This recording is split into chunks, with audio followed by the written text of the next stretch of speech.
Hi everyone, it's Lisa here. I am the founder of the Menstrual Coach Academy and also the host of the Menstrual Cycle Mastery podcast. And I have a very special video for you today because I am being interviewed by the very special Richard Bohan Martin.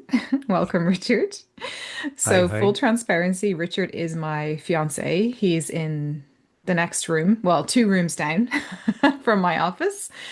And the reason why we're going to have this chat today is because Richard also works with clients in a one-to-one capacity in a trauma-informed way. He has a background in creativity, in the arts, and in mindfulness as well, mindfulness meditation.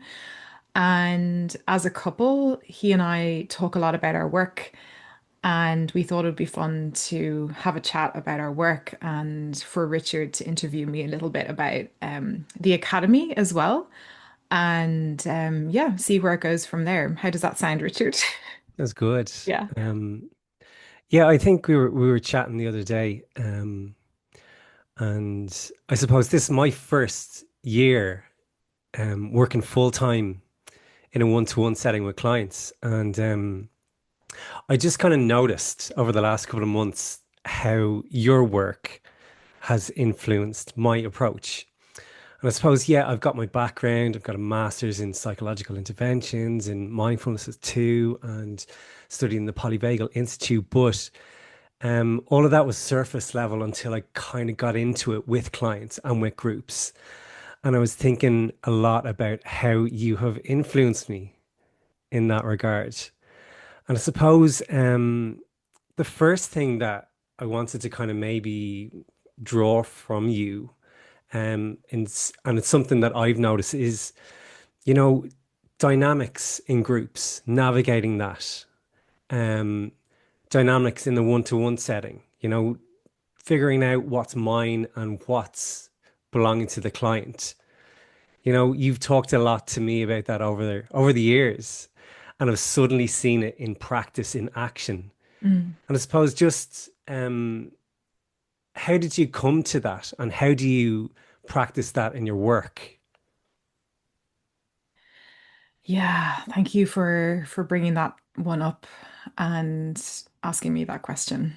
Um, so I suppose what we're talking about is like just to kind of go back again. So I work with the menstrual cycle with chronic pain and other symptoms around that stuff. You work with like anxiety, workplace issues, relationships, and that's kind of the content, like the surface, like the subject matter of the thing that people come to us for. And what for me, it's kind of a long story, but for me, what was happening was I was teaching menstrual cycle work and hormones, and I realized that I was just teaching information. And when clients were sitting opposite me, I noticed that to a certain point they would be connected with me, and then at some point I could see I lost them. And then I started to get curious about what's called the process, so the undercurrent of the relationship with me. And one of the first learnings I had, which a lot of teachers and facilitators have, or coaches or therapists, is that we're excited about the work and we know all this stuff, and then we can overwhelm our client with the information, Mm, and then we lose the connection. mm, So, and often the client doesn't even know that. You just like, for me, the way I experience that is I can kind of see this kind of glassy look in their face. Or sometimes the glassy look in their eyes can also be when I'm sharing something with them, I lose the connection with me, but they're connecting to something in their past. mm, So they're having an internal experience in relation to what I've said. Like they're kind of quote unquote triggered, not in a bad way, but they're just mm, something is being moved within them. And so I started to become really curious about what was happening for my clients on the inside while I was working with them and how they were relating to the stuff I was sharing with them, but also how they were relating to me as well. And and then I also had very complex cases as well with women who are suffering with endometriosis, and they've literally tried everything and they've already Mm, read all the books and they know more information than me. And so I wanted to go a deeper level, which is that like the kind of relational level. And so I started to explore that with my supervisor and just explore it in my work. And that's when I learned about group dynamic theory and how to work with groups. And what I'm really talking about there is, again, it's the undercurrent. And the way I explain this to my own students is like we're learning stuff, we're learning information, that's the content. But underneath there's this process and it's conscious and unconscious. The same way that when you're sitting at your family dinner table or Christmas party or something, people are talking about a subject, but there's yeah, like yeah. there's certain people playing different roles and there's a process. And some people are really good at attuning to that and feeling into the process. And so in my work, what I do is in myself, and now I teach this to others, is I help my own facilitators and my own coaches work with the process as well as the content so they can go that layer deeper. And sorry, that's a really long answer to your question Yeah, because no, I'm so no, passionate about it, but that's no. how I came to it. Yeah. Yeah, I kind of have started to name that, the things that we can't see, the space between, Hmm. the space between you and the client, space between you and the group. Well, that's my terminology. And it's something that I wasn't aware of before, you brought that to light for me, I suppose. And what I've started to do through kind of learning from you, and what you do, what I perceive you to do in your training, Mm, is that I'm much more connected with, I have to be much more connected with me yeah. and my body, and in order to access that space between.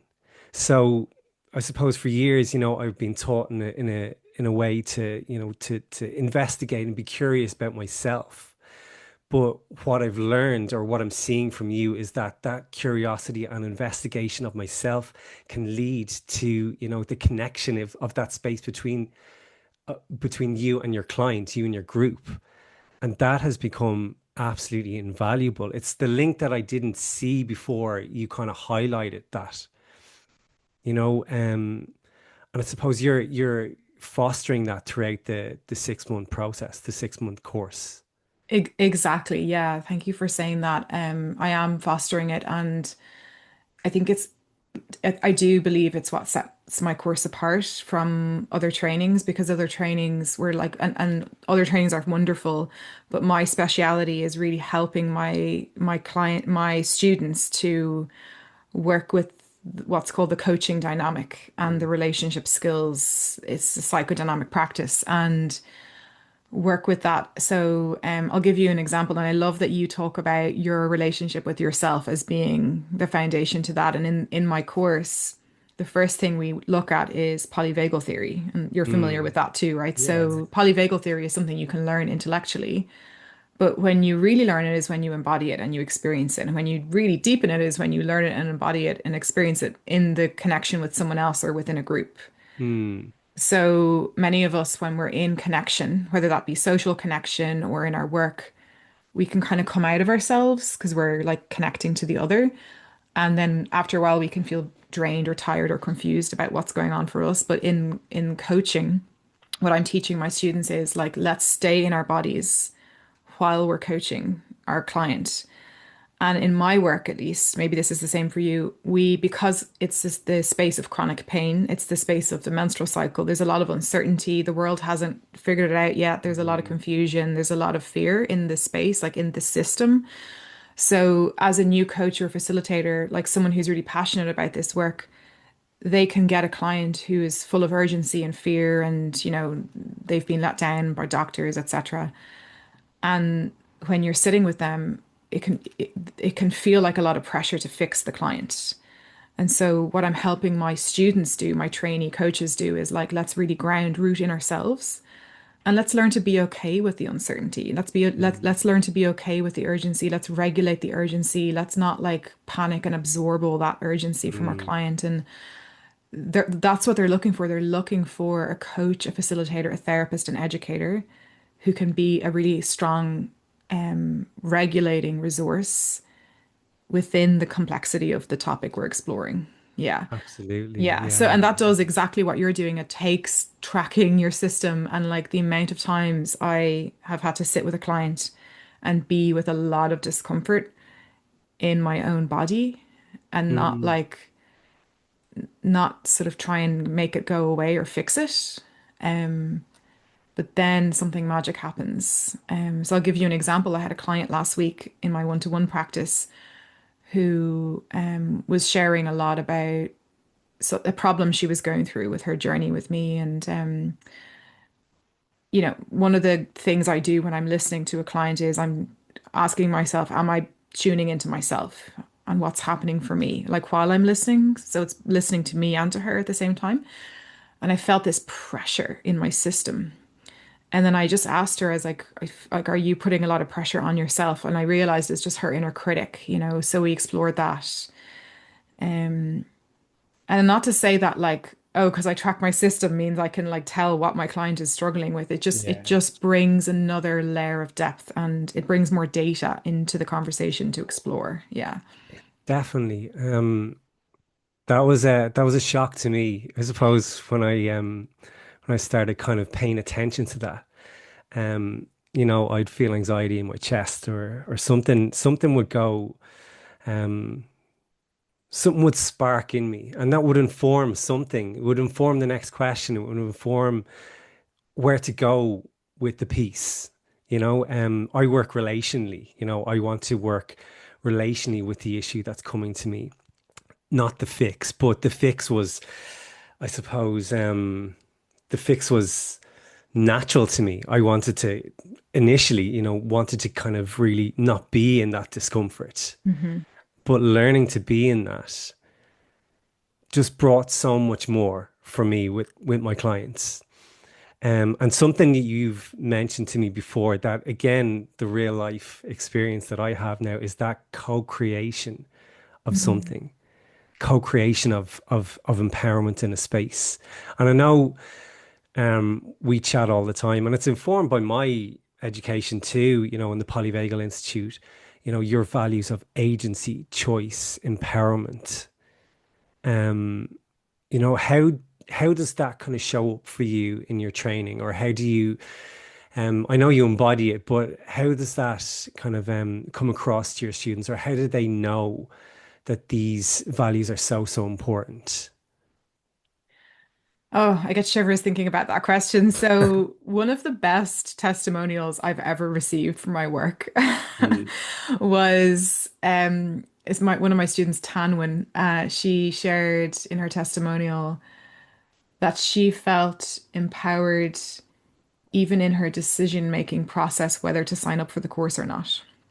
mm, So for me, agency, choice, and empowerment and informed consent is absolutely everything. And I always say my students begin working with me before they pay me. okay. They listen to my podcast, they read my sales pages, they interact with my work in some way outside of like sitting with me live. And that's really important for me to really think about how am I communicating with them? Am I supporting their agency, their consent, their power, still being in my authority and my ownership of my own power in this work and my own influence, of course. But at the end of the day, when I think about the issues that I'm helping people with, trauma-informed menstrual cycle coaching, Mm. at the root of that is a disempowerment, maybe a lot of consent violated in their history, experiences of trauma, even just like not as a teenager, as a young girl, not being educated on the menstrual cycle is a trauma in and of itself. It's sort of like rooted in the whole thing is rooted in so much trauma and lack of power that when Yeah, yeah. I inject all that stuff you just said into everything I do, the medicine is in that. And so they don't even know that it's happening for them, but I'm Yeah, like, yeah, I yeah. know. Yeah. Does that make sense? Absolutely. I Mm. think I suppose what's coming up for me is that, yeah, okay, some of my clients would be impacted by systemic issues.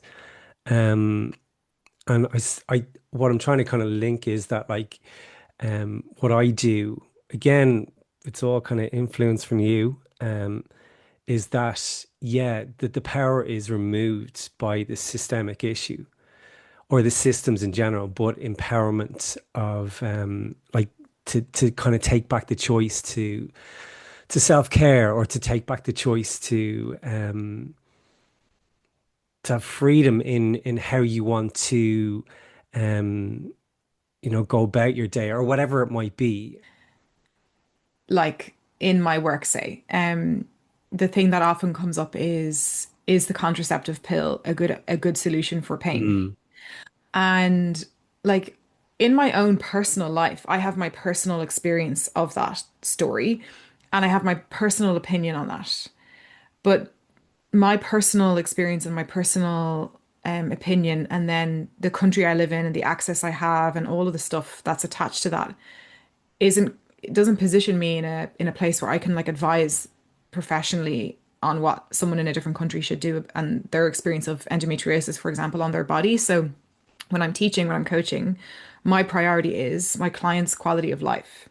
mm, And I think it is really important to understand, the implications of the contraceptive pill. Obviously, speak to your doctor, other medications you're taking, know your options, things like that. People react differently to these things. But I've spoken to women who have felt a lot of pressure from the wellness industry to like heal their cycles naturally, but then they're suffering with like immense endometriosis pain. Their mental health is at mm. risk. And then I say to them, like, no, you can do what you want. Like, it's okay. You can take painkillers, you can take the pill, you can get the surgery or whatever medical intervention is required while you do this mind body work.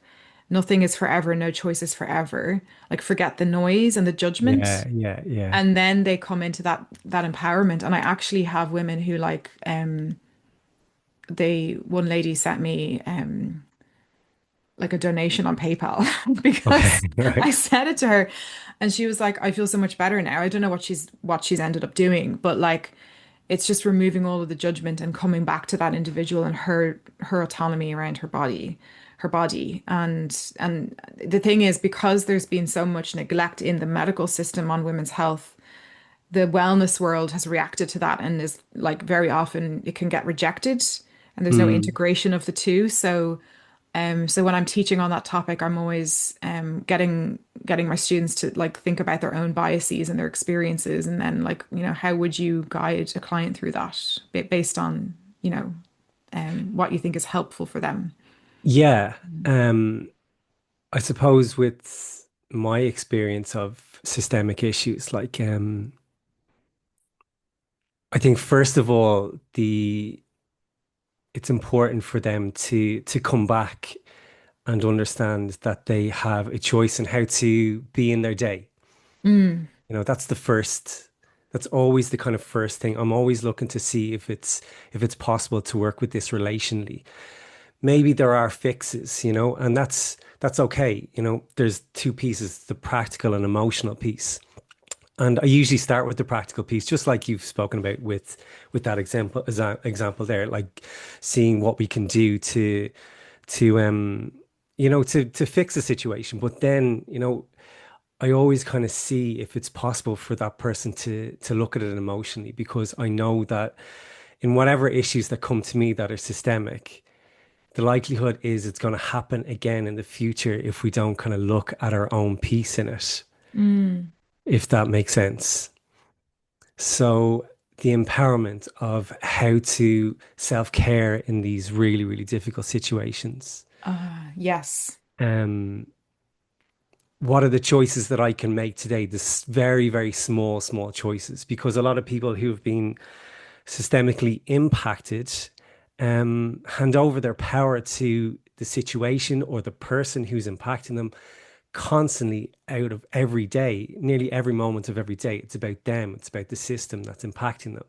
So, what small choices, what small pieces can I bring back to myself in order to navigate this, to give myself the capacity? You work with the nervous system. It's building a capacity in the nervous system to be able to navigate this difficulty. Now, obviously, both of our work is very, very different, um, insofar as the topic, the piece around that. But I think what I've learned from you, um, regarding power, agency, choice, taking that power back is so, so important. Mm. It informs how I worked with clients. It's not just coming back to what you were saying about, the fix.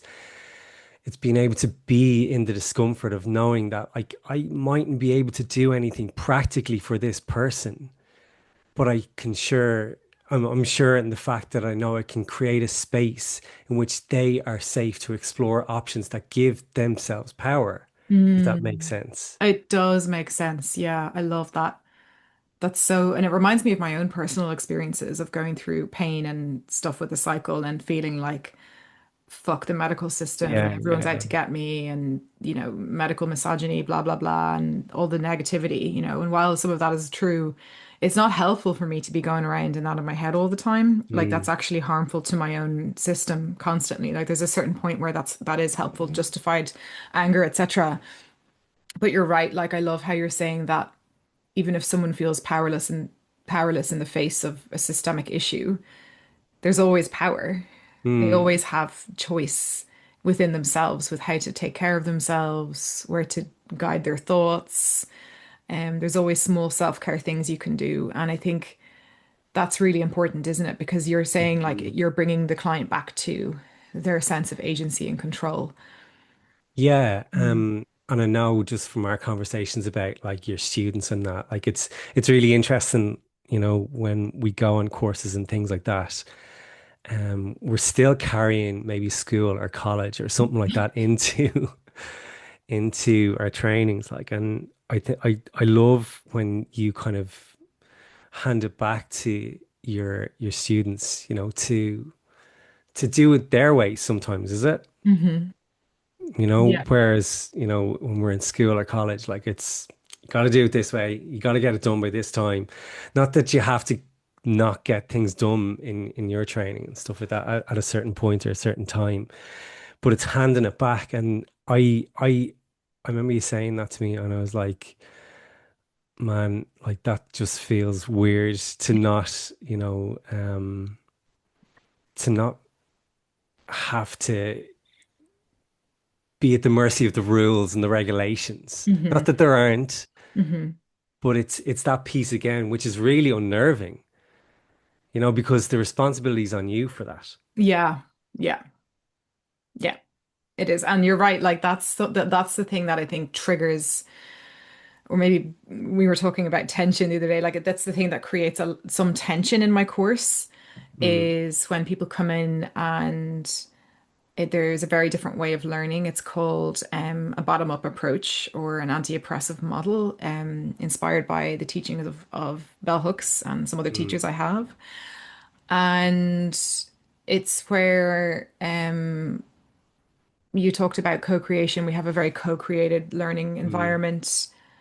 Yes, I'm the teacher and I have authority and power, but I'm not a guru, Yeah. and I'm delegating power and wisdom into the space too.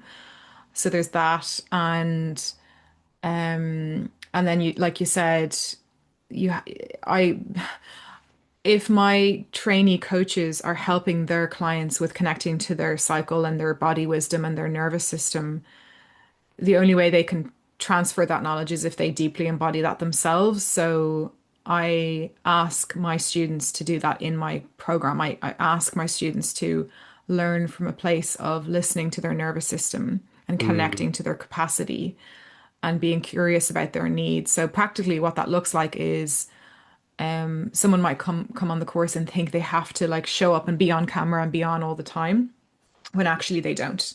mm, So it's really listening to their needs, and sometimes they might want to turn the camera off. Sometimes they might need to skip an hour or two and catch up on the recording. I work with a lot of busy moms who have kids, so mm, they have to like navigate that as well. And so there is a lot of flexible learning in my program. And what happens then is they might think that they're doing it wrong or being the bad student. So I have to give them a lot of encouragement, and I say to them, no, you're Yeah. doing this right because you're listening to your needs, and I'm trusting you to catch up when you can, and I'm trusting you to ask for help, and I'm trusting you to discern what you need to learn in order to be a great coach and facilitator, and also to be in relationship with yourself. Mm. Because if they're just like outsourcing all of that to me, then they're not doing the real work, right? So Yeah, yeah, yeah. yeah. And something just kind of landed for me there when you were talking about that. It was like needs and wants. I suppose a lot of the clients that come to me, they find it difficult to access that. And I suppose that ties in with what you're teaching in this or what you're kind of delivering in this. It's like not only like your connection to yourself, but like how to connect with your needs and wants around this.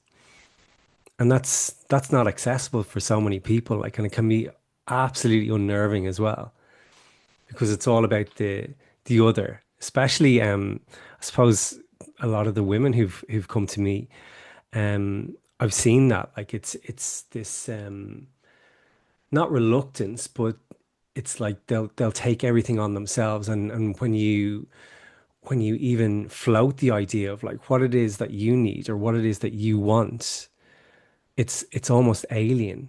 Mm, It can be almost alien. So that's just from what I see, it's part of the connection with the body, the nervous system, also, the practical piece around actually, I don't want to be on camera for a couple of hours. yeah.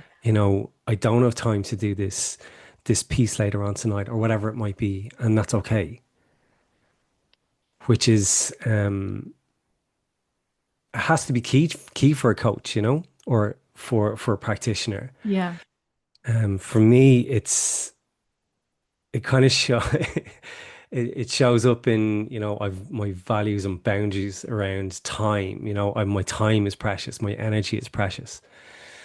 At the start, I was, go, go, go, and giving so much until, the last few months I couldn't, and Mm. that's again, you saying to me, you've only got so much time, you've only got so much energy. It's okay to say no to that person or no to that client. Mm. No, because it's what I needed. Hmm. Again, so that's something that again I've learned from you in that regard, like connecting to my needs and wants around this really amazing, gift of being able to work or co-create with people, but also, I can't do this nonstop all the time without, having that connection to myself and what I need and what I want in various moments or various weeks or whatever it might be. And so I see that so much in what you're teaching. Thank you. Yeah, I've also learned the hard way. Mm.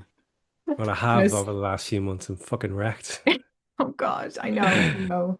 Yeah. I know. And there's seasons in our life where that happens, and that's okay, and we can figure it Mm, out. Like it's not a problem because sometimes we know that we should be connecting to our needs and wants, and then we don't, and then we can kind of give ourselves a hard time. But it's just I think we go mm, through these cycles, especially because you're in this new job a year and you're kind of deepening something in mm, work.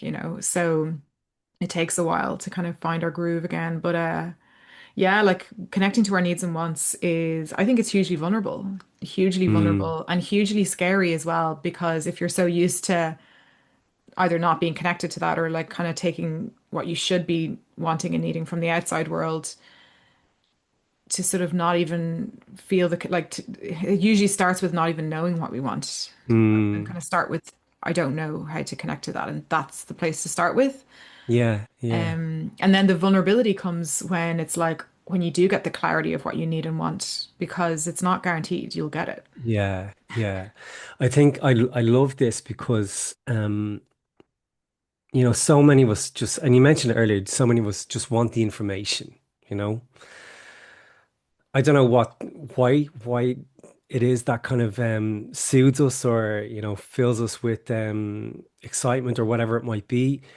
But in my opinion, in order to become a world-class coach, or therapist, or facilitator, it's that understanding of you, of you as an entity, you as a person. Um, that separates us from maybe the coaches out there who are, or the therapists who are just very much kind of solution orientated, or can just throw all the theory. This idea of discovery of you, as well as the practical information pieces, is so important. It's what I'm looking for.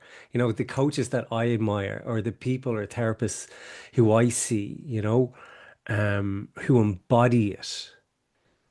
That's the difference. And that's what I've seen from you. That's what I want from me, for me. I had wonderful mentors in UCD and in the Polyvagal Institute, world-class mentors, but they have embodiment.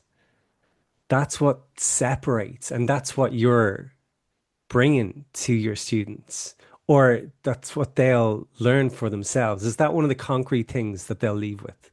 Yeah, I think so. Yeah, I think so.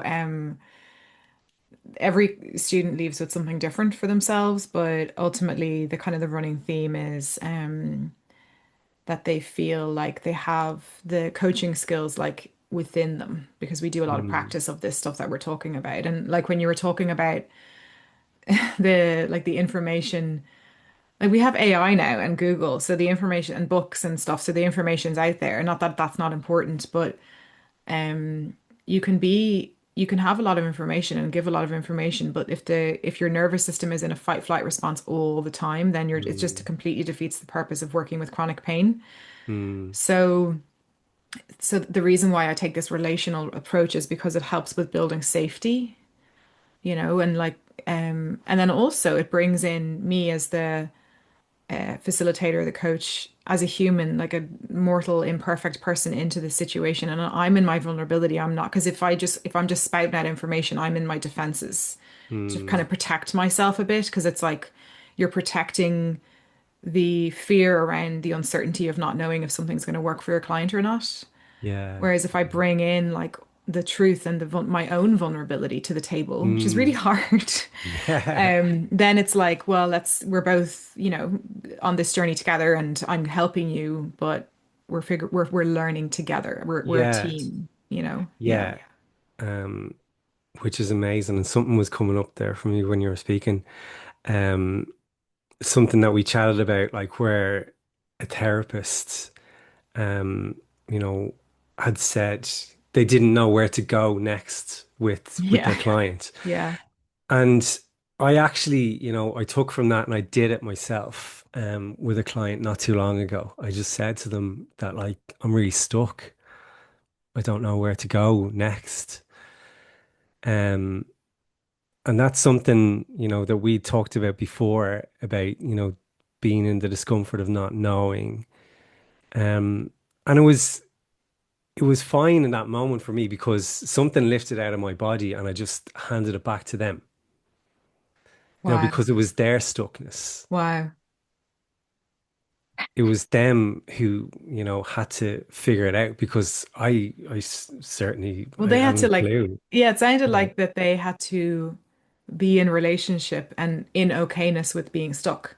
Yeah, yeah, for sure. Because I wasn't in that moment until I named it and just handed it back, because I was like, fuck this. I can't, I can't go anywhere with this. So, like, I just named it, and yeah, they looked surprised, and it was a bit of a moment. But in that moment, I felt free to kind of see what's going to come next. And also, like, a lightness, dawned on my body, so I was free to work.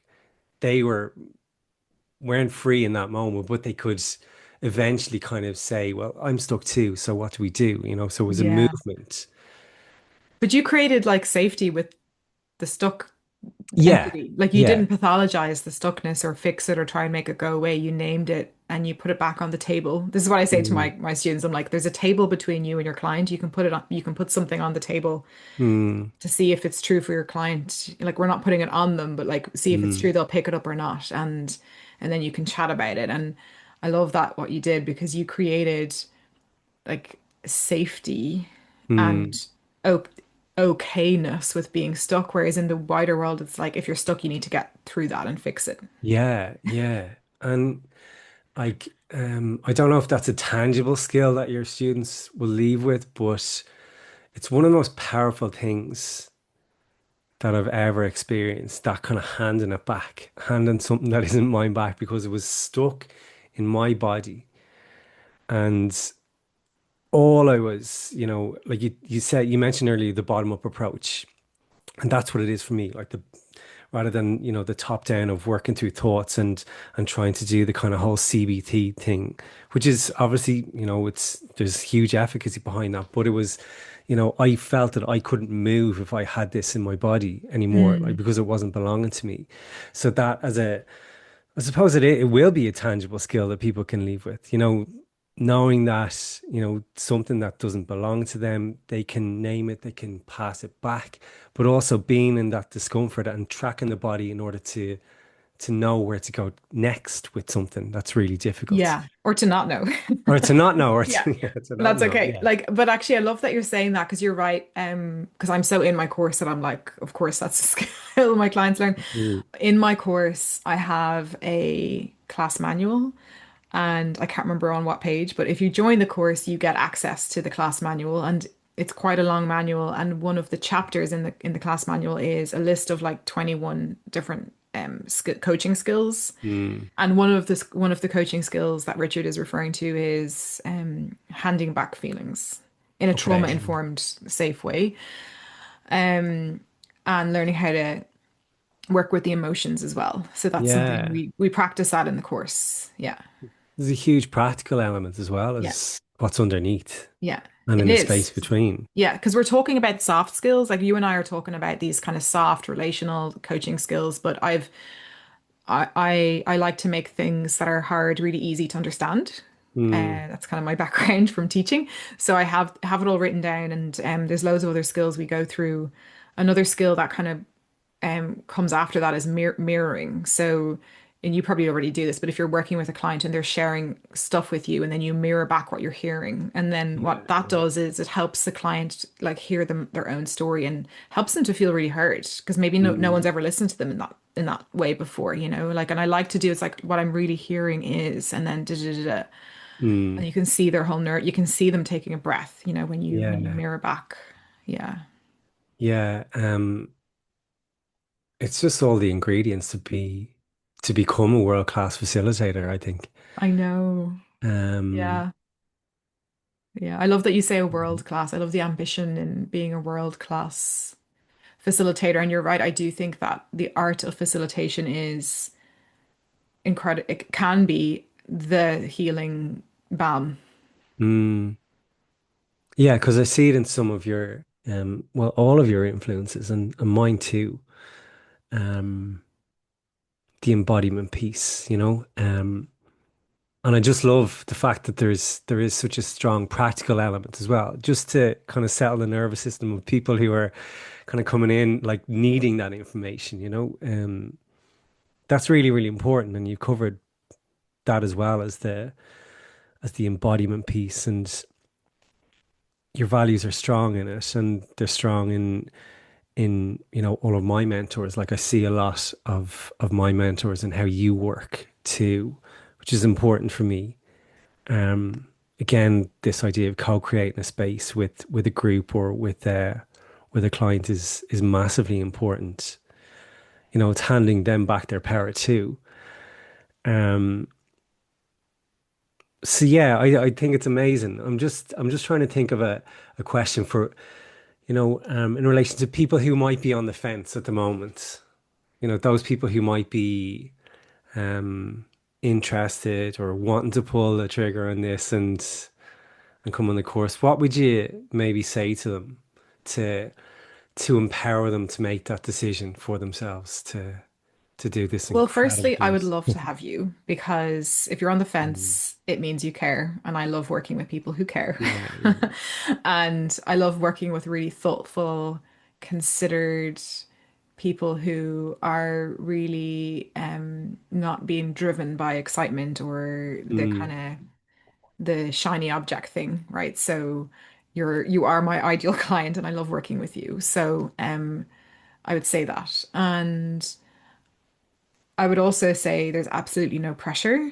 Um you have to make the decision that's right for you. And I think it's important to feel into where you're kind of being called towards. Mm, And then as well, it's okay to have like hesitations. Like no program is perfect. I'm far from perfect. My program is far from perfect. I try and improve it based on feedback, obviously. And I'm like always learning and always getting supervision, etc., and looking for blind spots. But um, and you might have had negative experiences before, and that might then create this kind of like reluctance, and that's okay. I've been there too. So I would say that. I'm also here if anyone wants to have a consultation call, just send me an email and I can send you my link to have a consult mm. call. But yeah, I just love that you're thinking about it, you're considering it, and I think what you're experiencing while sitting on the fence is like normal. It's normal to have fear and hesitation. But if you do come, I will do my best to take really good care of you. And yeah, I'd love to work with you. That's amazing. Yeah. Um, yeah, I want to do it now. Yeah. Sound. I think that's cool. I love it. I'm a huge fan of all your work, as you know. Um, Again, I think it's really nice that like I've taken on um a lot of how you work, and then obviously I've got my own strong rootedness in how I work, you know. But I just found it really, really interesting to see all of the stuff you've been talking about over the years, kind of come to light in how I'm working with people right now, and it's amazing. It's absolutely amazing. I couldn't be without it. So yeah, thank you, and thank you to all my mentors everywhere too. Um, yeah, and I hope you do the course, everybody. Yay. Me Yay. too. I hope you do the course. I love my the clients I work with, I always really love. So yeah. Thank Yeah. you so much, Richard. This is my first time ever interviewing anybody. So yeah, He's might really get good a at it, isn't he? might I get feel very names. comfortable and that was such a lovely chat. And thank you so much for asking me questions about my program and for making this suggestion. And I've also learned so much from you. We can talk about that another time. Yeah, sound. But I've really appreciated you shining a light on my work and everything you've said. So thank you so much. Great. See you in a minute. See you folks. See you in a minute. Bye everyone. Bye Head on bye. over to the menstrualcoachacademy.com is the website, or follow us on Instagram. And I have the podcast Menstrual Cycle Mastery podcast. And just send me a message anytime if you have questions. Okay, have a great one. Bye everyone. Bye bye.